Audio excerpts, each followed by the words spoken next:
War Riders, you are in your villain era. You need to shut up. So before I get started, I just want to let you know I love that you're in your villain era. I love that you were wronged. You are letting people know how you feel. You are being very open, but you need to be a little bit quieter about it because not everybody needs to know your business. With the Page of Swords here, you are learning how to express messages back and forth. You're probably learning how to um, read messages again, probably learning how to express your thoughts and feelings again. You're probably just learning to communicate all over again. You're very inexperienced with it. You're hitting some new territory. Kind of the same thing with the Page of Wands, only this time this is with your creativity. This is with your passions and your energies. It seems like you might be shifting a little bit to a new passion, a new energy, or heading into a new territory that you're not quite entirely sure of with the territory that you were previously in. You got the Devil. Seems like you might be ignoring a little bit of a problem. There might be a little bit of like being mean, too mean, might be ignoring a problem or ignoring the problem from before. With the Star, this is what solidified the villain era for me. If you look at the star here, she's actually giving water to the lake. But if you look at this star, she's taking it away. You have the Queen of Swords here. She expresses her thoughts very communicatively. She's very clear. She's very witty. Swords are also double-edged. So if you're hurting people's feelings, you're kind of not caring. The Eight of Swords is another card that solidified your villain era for me. You've escaped. You've left. You're gone. You're not tied up anymore. Now, because you have escaped and because you are taking things away, you might want to really be careful with your Queen of Pentacles here. It seems like you are, I'm okay with how you're going right now. You're protecting your energy. You're taking it and keeping it for yourself. But too much of that is going to come off as selfish. So be a little careful. Yeah, that's what I'm going to suggest with that. Here you have the Three of Cups, which is a happier card. The Three of Cups is more about socializing, maybe an impromptu situation, drinks after work, hanging out with friends, an impromptu movie. With this card, it does feel like you're not being so social with everyone. You're just being more social with a more specific group of people. You've also got the Hierophant. The Hierophant is more about traditions. It could be also seeking a new teacher. Maybe you are the teacher. What I got more from this, though, is more traditional to where you're kind of you're building your own traditions.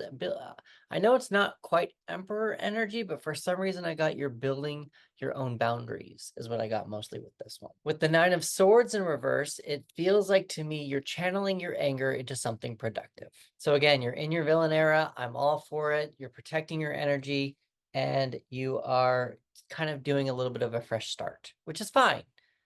I don't think you need to be so open about it though. Numbers you might want to pay attention to are 1, 1, 15, 17, 3, 8, 3, 3, 5, 9. If you add all those up, you get 65. 6 plus 5 equals 11, and 11 in the major arcana is justice. The justice card is usually about the law, but what you also want to pay attention to with the justice card is what you give out is what you get back. So if you're giving out negative energy, you're going to get negative energy back. If you're helpful toward other people, you're going to get help back. So yes, you're in your villain era. I just got chills all down my left side. Or I'm sorry, all on my right side. So yes, you are in your villain era. Keep those traditions going, building new grounds, learning new things about where you want to go with your creativity and your thoughts and communication. I just don't think you need to be so loud about it. I don't think you need to be talking about it all the time. Elementally wise, we have earth, air, fire, and water. Air is your strongest element, which I've been saying this whole video, is you're talking too much. Instead of giving you an actual thing of what to do, of what to look for and what your next step is, I'm going to advise you to be quiet.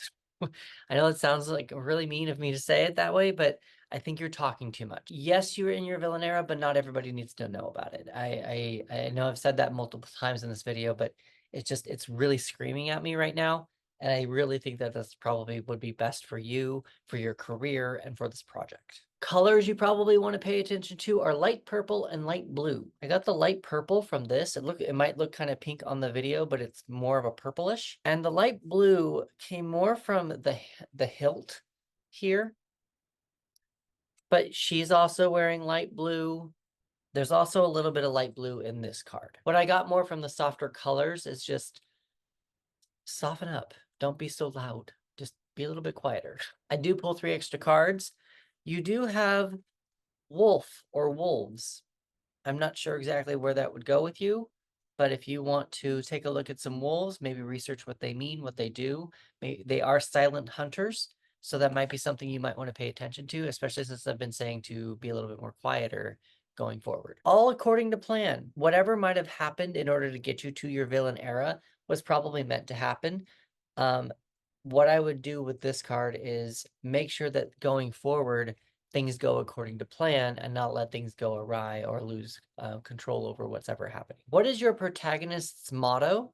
And what is your antagonist's motto? So hi, I'm Chris, and I am a tarot reader who helps screenwriters and authors complete 3 to 8 projects in less than a year. I believe that when writers use the images of tarot cards to get more immersed in their story, that by the time the story reaches their readers' hands and they're reading it, the story is just so much more rich and they just won't be able to stop turning pages. If you would like to discover how tarot cards can help further your writing career, I'm going to give you 2 options. The first option is a free 15-minute exercise. If you go to the link in my profile, there is a free 15-minute exercise where I'm going to guide you on how to write the beginning, middle, and end of a story using tarot cards. The second option, should you want to go a little bit further than that, I run a writing community on my website called Flow Your Mojo. There, every week, I provide 2 writing prompts for the writers there to complete a story. The first writing prompt is what energies you should pay attention to in order to finish your project or your work in progress, or what you should pay attention to creatively for the week. Sometimes it's distraction, sometimes it's feelings, someone told you something, that kind of a thing. The second prompt is an actual story. A couple of months ago, I went through the Save the Cat books and I created my own tarot spread for Save the Cat. With Save the Cat, there is a basic outline structure, very similar to the hero's journey, but it's very different. I've created my own tarot spread, and each week I am providing 1 card as a writing prompt for that spread. So if you're interested in discovering that and experiencing a little bit more about how tarot cards can help you write a story and break things down a little bit more simpler, head on over to the link in my bio. There's a lot of different places to go, and I hope to see you there. I would love to help you with your story and help you get on to the next one as well. Thanks.